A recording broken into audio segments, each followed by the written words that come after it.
मिर्च की खेती में एक छोटी सी गलती पूरी फसल खराब कर सकती है। 950 क्विंटल पर एकड़ तक भी हम लोगों ने उत्पादन लिया है। 950 क्विंटल पर एकड़। 17 से 18 लाख रुपए का हम लोगों ने शिमला 1 एकड़ में निकाला था। 180 क्विंटल से 190 क्विंटल एकड़ का प्रोडक्शन इससे ले चुके हैं। शिमला का प्लॉट जो कि बहुत अच्छा लगा था, अच्छा खासा प्रोडक्शन निकाला, वो प्लॉट पूरी तरीके से खत्म हो गया था मौसम के कारण। उनको इन्होंने किस तरीके से रिकवरी की। अगर आप भी मिर्च की खेती करना चाह रहे हैं तो सही जानकारी, सही नॉलेज सही समय पे डाल के हम हमारे खेत में बीमारियों का बचत कर सकते हैं।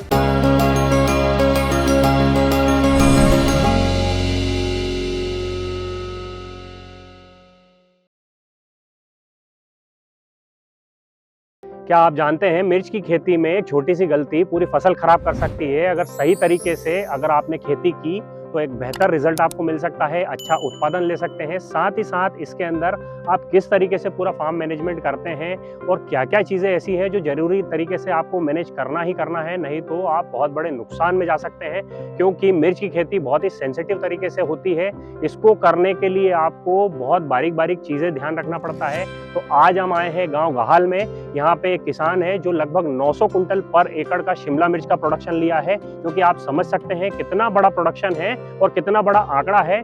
इससे हम प्रॉफिट रेशियो की अगर बात करें तो काफी हद तक बढ़ जाता है, क्योंकि शुरुआती दौर में देखा गया है कि मुख्यतः रेट बहुत ज्यादा कम ज्यादा होने के कारण हमें फायदा नहीं मिल पाता। इसीलिए मेनली जो ये किसान है इनका माइंडसेट कुछ इस तरीके से इन्होंने बनाया है कि ये कभी भी नुकसान में नहीं जाते हैं, क्योंकि मुख्यतः इन्होंने जो है प्रोडक्शन पे काम किया है। क्योंकि प्रोडक्शन आप अगर जो आपका आउटपुट अगर ज़्यादा निकालेंगे, अगर रेट थोड़ा सा कम भी है तो वहाँ पे आप कभी भी नुकसान में नहीं जा सकते। तो नमस्कार, मैं हूँ यश बिश्नोई और आप देख रहे हैं वृंदा फार्म यूट्यूब चैनल। तो आइए हम जानते हैं किसान का अनुभव कैसा रहा, किस तरह से मैनेजमेंट कर रहे हैं, पूरी डिटेल जानेंगे। और चैनल पे पहली बार अगर आप वीडियो देख रहे हैं तो चैनल को सब्सक्राइब कीजिए और ऑल बटन दबाइए, ताकि इसी तरीके के वीडियो आपको सबसे पहले मिलते रहे। मैं संदीप सिंह राजपूत, ग्राम केलनपुर, जिला हरदा से। जी, सबसे पहले भाई साहब हम जानेंगे आसपास में बहुत सारे एरिया में पूरे भारतवर्ष में मिर्च की खेती हो रही है जी, लेकिन 90% किसान इसके अंदर फेल हो रहे हैं। मतलब या तो कोई जमीन बेच रहा है या फिर घाटे में जा रहा है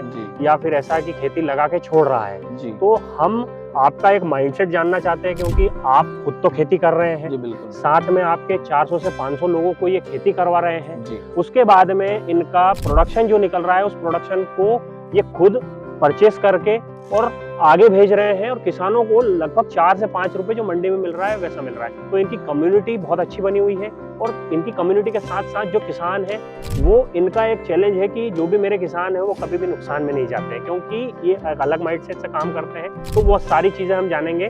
तो एक बार थोड़ा सा आप बताएं किस तरीके से आप काम कर रहे हैं और क्या क्या चीजें आपने मतलब अभी इस साल जो है नया लेके आए हैं। यश भी हम लोग लगभग 7-8 साल से काम कर रहे हैं जी। हमको भी स्टार्टिंग में बहुत सी समस्याएं आई, हमारे भी उत्पादन डाउन थे, रेट्स भी नहीं मिले, सारी चीज़ों पे जब सारे किसानों ने बैठ के सबने साथ में काम किया जी, तो हम लोगों ने पर ईयर ग्रो की। वो क्यों की कि हम लोगों को भी दिखा कि भाई मार्केट हमारे हाथ में नहीं होता है, कोई भी चीजें हमारे हाथ में नहीं होती, क्लाइमेट हमारे हाथ में नहीं होता है। तो हम लोगों ने सोचा कि इस लड़ाई को जीता कैसा जाए जी। तो इस लड़ाई को जीतने के लिए हमको एक ही रास्ता दिखा, वो है उत्पादन। अच्छा, तो हम लोगों ने सोचा कि क्यों ना हम उत्पादन बढ़ा लें। तो अगर हम लोगों को 10 रुपए किलो भी अगर इस मटेरियल का रेट मिले तो भी हम नुकसान में ना जाएं, हमारी लागत निकाल के जो सामान्य खेती होती है, गेहूं चना जो भी होती है, उस लेवल का पैसा तो कम से कम हम कमा लें। अच्छा, तो कई बार देखा गया है कि रेट मिर्ची के बहुत ज्यादा फ्लक्चुएट करते हैं। सेंसिटिव क्रॉप है, क्योंकि इस खेती में आने के लिए बहुत बड़ा जिगरा चाहिए और बहुत ज्यादा पैसा चाहिए। और जो लोग मार्केट लीडर बन के बैठे हैं यहाँ पे, उनमें से एक नाम इनका भी है, क्योंकि पिछले 10 से 12 साल से ये मार्केट में काम कर रहे हैं। साथ ही साथ इनका एक खुद का अनुभव है, क्योंकि ये एग्रोनॉमी करते हैं, इनकी खुद की दुकानें हैं, इनको सारा फर्टिलाइजर कैसे मैनेज करना है, क्या क्या चीजें हैं, दवाई कौन सी किस चीज पे काम करती है, ये सारी चीजों का अनुभव है। तो ये फील्ड विजिट भी करते हैं, लोगों को बता भी रहे हैं। अभी हम इनके खुद के प्लॉट पे खड़े हैं, तो इनका क्या अनुभव रहा खुद के प्लॉट से, उसके बाद किसान कहाँ कहाँ मात खा रहे हैं उसके बारे में हम बात करते हैं। किस तरीके से मिर्ची से पैसा अच्छा बनाया जाए। प्लांटेशन करते हैं उससे पहले बेड प्रिपरेशन करते हैं जी। तो बेड प्रिपरेशन में क्या क्या ऐसी मुख्य चीजें हैं जिसको डालेंगे तो हमारे खेत में उत्पादन, पौधा अच्छा बनेगा, उत्पादन अच्छा आएगा और शाइनिंग अच्छी रहेगी, क्वालिटी अच्छी बनेगी। जी बिल्कुल। यस भैया, इसमें सबसे इम्पोर्टेंट तो होता है कि जो रेगुलेटरी में जो फार्मर वेजिटेबल की फार्मिंग करता है, चिली की करता है, इन सारी चीज़ों की करता है, जो रेगुलर फार्मर है जिसने 1-2 साल भी लगाई हो स्टार्टअप में और वो 3rd ईयर अगर कर रहा है, तो सबसे इम्पोर्टेंट है इसमें गोबर खाद। अच्छा। तो हम लोग लगभग 7 से 8 ट्राली गोबर खाद हम लोग सबसे पहले डालते हैं पर एकड़। हाँ जी। और देन उसके बाद में बेड जो होता है वो बेड हम टोटल उसको सूखा करके बनाते हैं। अच्छा। हाँ, मतलब क्या होता है कि कई बार पानी आता है, पानी के समय में भी कई सारे फार्मर्स बेड बनाते हैं, तो उसमें बहुत सारी फंगस की प्रॉब्लम्स आ जाती है, इंसेक्ट की प्रॉब्लम आ जाती है जमीन में। तो वो उस चीज पे भी हम लोग काम करते हैं कि हम या तो हमारे जैसे फार्मर है जिनकी सॉइल बहुत हेवी है, मोटी जमीन है, तो उन लोगों को हम सजेस्ट करते हैं कि भाई आप लोग जून में, मई में जब पानी नहीं आया उससे पहले ही आपकी प्रिपरेशन पूरी रेडी देन करके और कंप्लीट हो जाओ। और या जो लोग जिनकी सॉइल थोड़ी हल्की होती है, रेड सॉइल होती है, वो लोग सितंबर में जब हम लोगों को प्लांटेशन करना होता है उसके लगभग 10-15 दिन पहले हम प्रिपरेशन करते हैं। अब इसके अंदर आपने बेसल क्या क्या लेना है? जी, हम गोबर खाद लेते हैं, उसके बाद में हम जो कार्बन जो बाजार में बहुत अच्छी कंपनियों का मिलता है, हम वो लोग कार्बन भी डालते हैं। उसके बाद में हम पोटाश डालते हैं, इसमें DAP डालते हैं, माइक्रोन्यूट्रिएंट का एक बैलेंस डालते हैं। तो मैं बताना चाहूंगा मित्रों कि इसमें बैलेंस बहुत जरूरी है कि आपका NPK कितना जाना चाहिए बेसल में, न्यूट्रिएंट्स जो आपके सोलर न्यूट्रिएंट्स होते हैं वो क्रॉप को कितने इम्पोर्टेंट होते हैं, सॉइल कितना उठाती है, वो सारी चीजों को हम लोगों को ध्यान में रख के तो डालना पड़ता है। जी। तो इस तरीके से आप अपने खेत में बेसल का मैनेजमेंट कर सकते हैं, बेड प्रिपरेशन का मैनेजमेंट कर सकते हैं, और इसके अलावा गोबर खाद का विशेष ध्यान रखें, क्योंकि गोबर खाद जो है उसके अंदर ऑलरेडी न्यूट्रिएंट्स पाए जाते हैं, जमीन के अंदर अपने जो फोसरापन है वो बनाए रखते हैं। इसके बाद हम जानेंगे प्लांटेशन जो है वो किस महीने में सबसे अच्छा रहता है जिससे हमें उत्पादन अधिक मिले।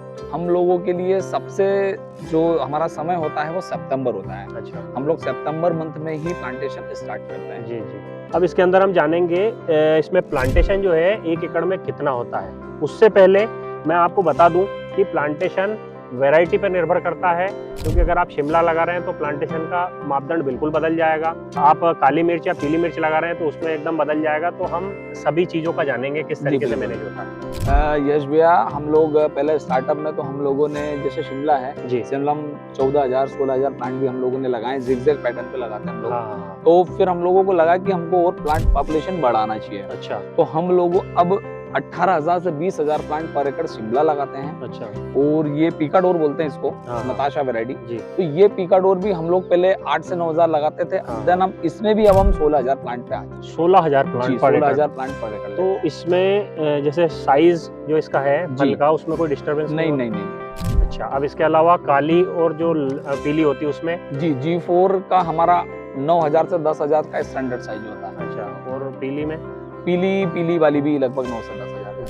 अब इसके अंदर बात करेंगे भाई, ट्रांसप्लांट करने का आपने बता दिया सितंबर में करना है। उसके बाद में बात करें कि सबसे मुख्य होती है ड्रिंचिंग, क्योंकि आपने ट्रांसप्लांट किया तो जड़ों का विकास उस टाइम पे करने के लिए हमें कुछ ऐसे पोषक तत्व देना पड़ता है, ऐसे फंगिसाइड देना पड़ता है जिससे पौधे स्वस्थ रहें और उसके साथ में उनकी ग्रोथ जो है वो अच्छी हो, फुटाव अच्छी हो, ताकि पौधा अच्छा बन के हमें एक अच्छा उत्पादन दे। ज्यादातर यश भैया ड्रेंचिंग जो होती है वो डिपेंड करती है क्लाइमेट पे। अच्छा। कि क्लाइमेट क्या है उस समय का, भाई रेन हो रही है, बारिश हो रही है, या हीट हो रही है, गर्मी हो रही है, क्या हो रही है, उस पर डिपेंड करती है कि प्लांट अगर हमने लगाया है तो क्लाइमेट हमको कौन सा न्यूट्रिएंट दे रहा है, हमको नाइट्रोजन दे रहा है कि क्या दे रहा है, उस हिसाब से हम लोग ड्रेंचिंग पे जाते हैं। जैसे भाई नॉर्मली कौन सी हम करते हैं? 19-19 लेते हैं, 21-21 लेते हैं, देन उसके बाद 6-60-20 लेते हैं हम लोग, 5-55-17 लेते हैं, फिर उसके बाद में हम ह्यूमिक एसिड लेते हैं, फॉल्बिक एसिड लेते हैं, इन सारी चीजों की हम ड्रेंचिंग लेते हैं। जी। तो इस तरीके से आप ड्रेंचिंग कर सकते हैं। मुख्यतः 1 या 2 ड्रेंचिंग करेंगे तो आपके खेत में बेहतर परिणाम आपको देखने मिलेंगे।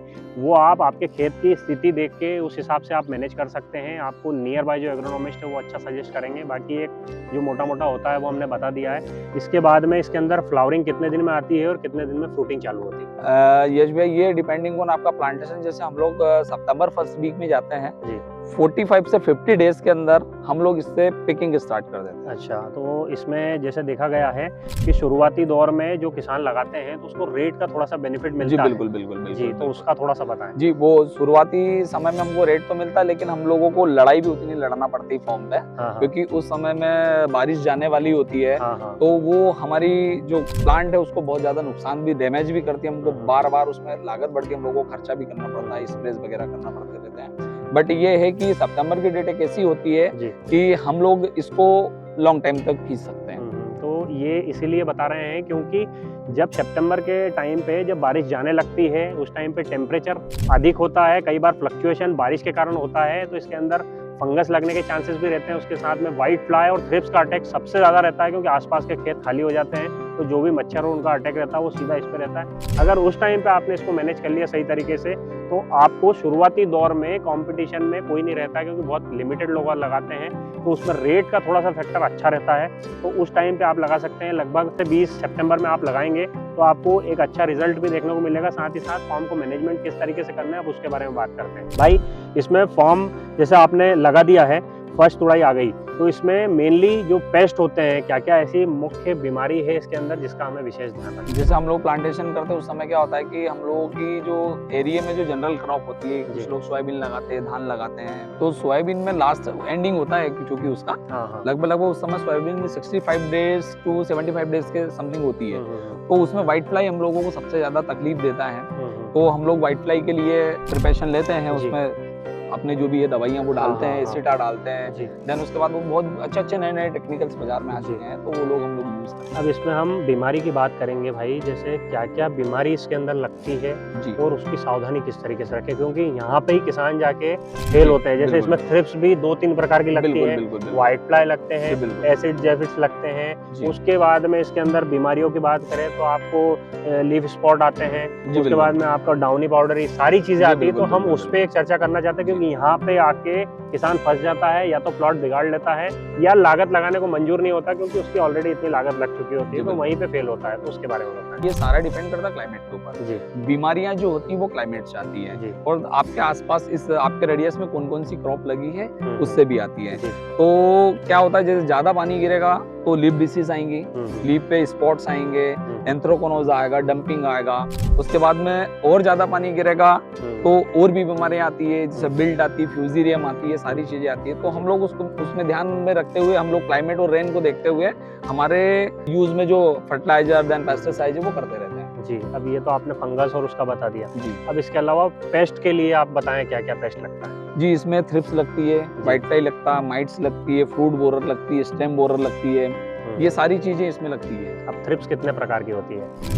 थ्रिप्स सर अभी पहले तो एक ही प्रकार की हुआ करती थी, लेकिन वर्तमान में 2-3 साल में तो 2 से 3 प्रकार की थ्रिप्स हो गई, येलो हो गई, ब्लैक हो गई है। हाँ, तो इस तरीके से आप जैसे मतलब समझ रहे होंगे वीडियो कितना इंटरेस्टिंग होने वाला है, क्योंकि इसमें जो बीमारियां है उस पर कोई नहीं बात करता। आप यूट्यूब पे खंगोल के देख लीजिए, डिटेल में कोई नहीं बात करता, और यही डिटेल किसान को चाहिए, और किस माइंडसेट से क्या प्रोसेस से काम करके अब हम वो जानते हैं। भाई, जैसे आपका प्रोडक्शन की बात करें, आपने बोला कि हम प्रोडक्शन पे काम करते हैं जी, तो प्रोडक्शन के लिए क्या ऐसी मुख्य चीजें हैं जिसकी जरूरत लगती है पौधे को? सबसे पहले तो वाटर सॉल्युबल मैनेजमेंट आपका होना चाहिए, जो ड्रिप इरिगेशन के माध्यम से फार्मर करता है।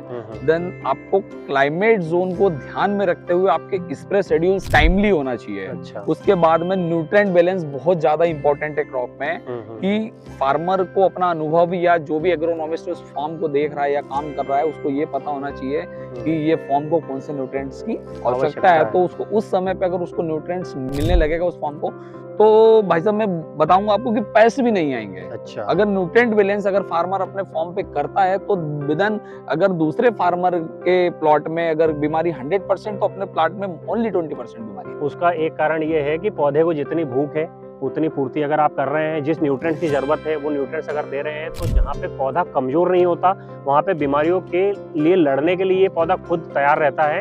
तो आप इस तरीके से मैनेज कर सकते हैं। साथ साथ में वाटर सॉल्यूबल का कितना बड़ा रोल स्प्रे के माध्यम से रहता है वो बहुत अहम है, क्योंकि कई बार देखा गया है कि आपकी ड्रिप चलाने की स्थिति नहीं होती, कई बार पानी गिर जाता है, वाटर ओवरफ्लो हो जाता है। उस सिचुएशन पे किसान यहाँ पे फंस जाता है कि मुझे प्रोडक्शन निकालना है लेकिन मैं वाटर सोल्यूबल नहीं दे पा रहा हूँ।